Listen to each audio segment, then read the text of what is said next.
Isang masaganang araw at isang mapayapang araw na naman po sa ating lahat. Ito na naman po, araw na naman po ng pagtatanim ng aming palay. Kaya ayan po, nagpupunda na naman ang aking lakay ng aming palay para sa itatanim namin sa second crop. Ayan. At ako naman po ay pa-video-video lang dyan. Ay shoota ka, tumigil ka na lang at tumulong ka na lang kaya at hindi nyo siya na lang mag-isa dyan. At ayan na nga, tumulong na nga ako at hindi lang nakatayo dyan. At akala mo'y naglalaro lang kami dyan. Yun pala, tinatabunan lang namin yung mga palay para ito'y tumubo. Shoota ka, akala mo'y pahagis-hagis lang ng patukan ng manok Siya po talaga yung taga-kuha ng lupa at ako lang po talaga yung taga-hagis. At ayan na nga, nagutom po kami.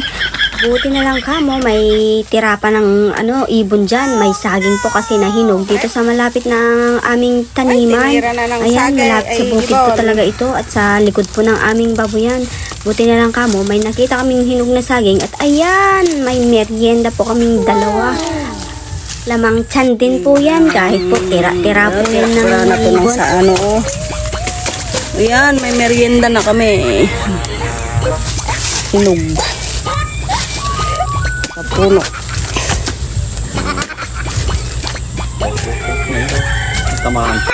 Kakaiba po talaga yung tamis niya pag ito'y nahinog sa puno. Napakatamis at napakalambot. Ayan, napakadami naming ibebenta na naman po. Ayan po, ibebenta ko yan kasi hindi po namin yan mauubos.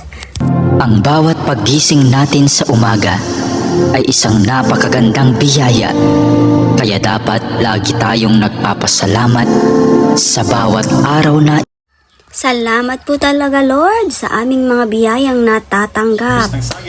Salamat sa mga libreng may prutas saging na, at may gulay papaya sa aming pa. bakuran. Saganang-sagana po kami sa prutas at gulay. Kaya nakakatipid din po.